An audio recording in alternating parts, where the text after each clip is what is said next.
¿Cómo están? Nos da gusto saludarlos, mi compañero Raúl Sánchez Carrillo y Buenas su noches. servidor Félix Fuentes. Bueno, las campañas llegaron a un punto que no esperábamos. Si bien estaban previstas las confrontaciones, los llamados dimes y diretes, la verdad no se creía que candidatos como Ricardo Anaya y el señor López Obrador llegaran a confrontaciones, a choques, con frases verdaderamente de insulto. Y luego también que pues el señor López Obrador se inconformara por lo que él llama un grupo de empresarios que se ha beneficiado de los negocios del país y los ha calificado de muy fea manera. Esta última confrontación ya llegó muy lejos, Raúl. Sí, efectivamente, y sobre todo porque él habla de un pequeño grupo de empresarios que son traficantes de influencias, dice, que además se llegan a llevar miles de millones de pesos de contratos que da el gobierno. Pero todavía ahonda más, diciendo que con ellos solamente hablaría cuando se tratara de negocios legales. Eso ha ofendido mucho a la clase empresarial. Totalmente, porque precisamente al Consejo Nacional de Hombres de Negocios, que dicen que es un grupo de 60, pero ¿qué 60, eh? Entre ellos, entre esos 60, están los más poderosos, los más ricos empresarios de este país. Y además, Félix, es la iniciativa privada la que crea 9 de cada 10 empleos. Si no fuera por ellos, a lo mejor no habría negocios, o quién sabe qué hubiera pasado sin la iniciativa privada. Mucha gente se ha sumado a los conceptos de López Obrador, porque esa mucha gente ha creído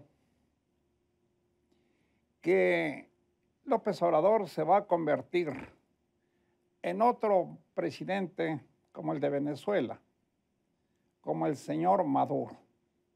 Yo no creo, francamente, Raúl, que se pueda llegar a ese extremo de que en México haya un mandatario como lo es el señor Maduro en Venezuela. Pero en fin, el asunto es que muchos de los empresarios a los cuales se refiere López Obrador sí creen en eso, sí tienen temor, Sí, sobre todo porque alguno de los seguidores de López Obrador ha dicho que cuando él llegue al poder, que expropie los negocios de estos empresarios. además, en esas expresiones, quienes las han hecho, tienen que ver con que no solamente las expropiaciones cuando llegue el señor López Obrador de ganarlas el 1 de julio, sino ha hablado, incluso es Paco Ignacio Taibo II,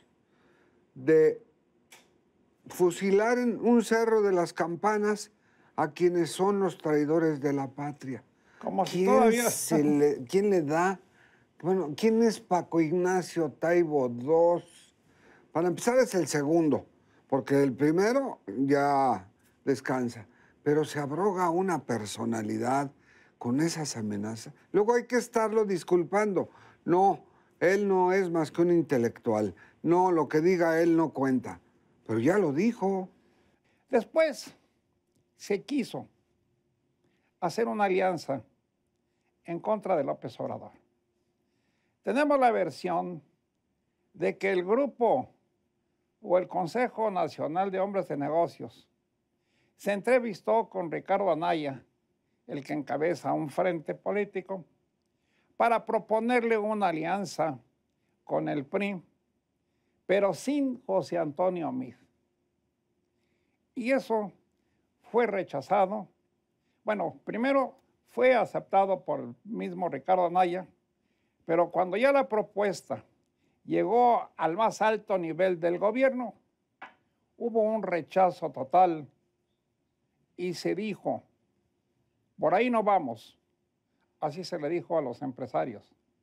Fue cuando después de eso, los periodistas le preguntaron al presidente Peña Nieto qué opinaba sobre la posibilidad de alguna alianza con la oposición y el PRI. Y fue cuando él dijo, veo que no veo. No sé qué ven ustedes. Veo que no veo. Nadie negocia conmigo. Y los candidatos van por sus caminos y yo voy por el mío. O sea, queda claro que el PRI y el gobierno no desean ni hay posibilidades de que se establezca una alianza con algún frente o algún partido de oposición como algunos han pretendido. Al menos eso ha ocurrido hasta hoy. Se ha registrado. Porque como hemos dicho en otras ocasiones, no sabemos lo que vaya a pasar mañana.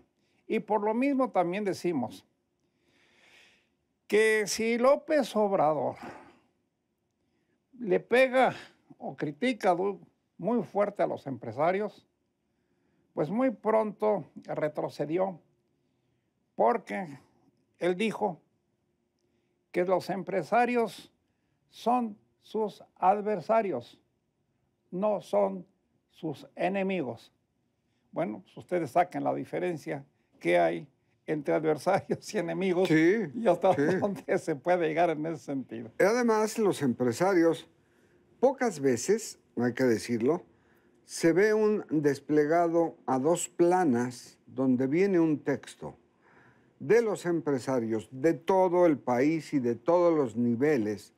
Me refiero a cámaras de comercio, me refiero a asociaciones de industriales, de consejos empresariales, muchos por cierto, donde se dice que ellos no tienen ningún inconveniente en reunirse con López Obrador. Previenen que para el viernes, que será el viernes 11, habría una reunión que no se llevó a cabo antes por problemas de agenda de López Obrador. Pero sí han dejado claro los empresarios que nadie los va a callar, que ellos van a seguir opinando, moléstense quien se moleste. Y tienen razón en ese sentido. No podemos limitar la libertad de expresión de nadie. En fin, los empresarios están en su derecho de opinar lo que quieran, como cualquier comunicador, como cualquiera de nosotros.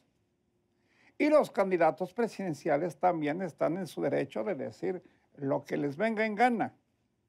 Lo que no se vale, lo que no se valen son las agresiones y las acusaciones de que, oye, que enrarezcan Raúl, que enrarezcan el ambiente electoral y sobre todo una contienda de ideas que se convierte en un dime y direte, como bien señalaste. De que tú has sido un ratero toda la vida de la nación. Pues, ¿por qué? ¿O qué pruebas tienes para demostrarlo en este momento? En esos desplantes, en esos vocabularios, es donde se debe de tener mucho cuidado.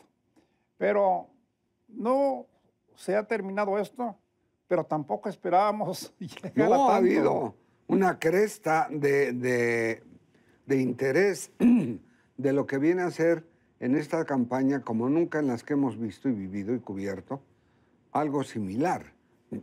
El lunes pasado, este lunes que pasó, fue publicado el desplegado de que nos habla Raúl a 2 páginas. Y no lo publicó un grupo, lo publicó toda la iniciativa privada. Es decir, todos los organismos como Concanaco, Concamín, Canacintra, etcétera, etcétera. Todos. Por una razón. Porque los empresarios, a diferencia de otros grupos, sí están unidos.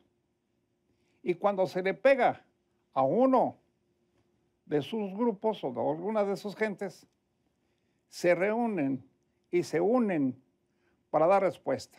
Recordamos un hecho.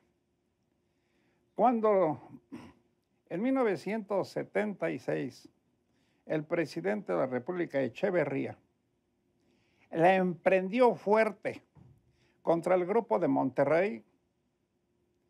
Los señores de Monterrey sacaron todo su dinero, todo el dinero que tenían en los bancos y en sus casas, se los llevaron a diferentes países, sobre todo a Estados Unidos. ¿Qué sucedió? Que vino la devaluación del 30 de agosto de 1976 y Echeverría acabó por los suelos. Entregó una república prácticamente hecha a pedazos por falta de recursos y por la propia devaluación, que de 12.50 el peso se fue a más de 20. Y todavía no nos reponemos de esa. Así que por eso la sugerencia respetuosa que nosotros hacemos como comunicadores es que nos vayamos tranquilos y que una cosa es la política y otra cosa son los insultos personales. Y sobre todo que faltan 2 debates. Viene el 20 de mayo uno y viene el último de ellos para poder encontrar en esos encuentros de todos los participantes las ideas, las propuestas, no las descalificaciones. Muy bien, ya falta menos para que sean las elecciones del 1 de julio. Y ojalá que lleguemos, si no en plena armonía, si no entre apapachos y besos, por lo menos en la congruencia de un país civilizado que quiere salir adelante mediante elecciones limpias y civilizadas, sin llegar a las confrontaciones molestas como las que hemos visto en estos días. Se nos va el tiempo, Raúl. Efectivamente, y sobre todo para concluir, hay que tener presente que pensar, analizar para decidir es vital. Muy bien, nos seguiremos comunicando con ustedes. Pásenla bien y preparémonos para lo que pueda venir. Nos vemos en la próxima aquí Entre Reporteros. Muy buenas noches. Buenas noches.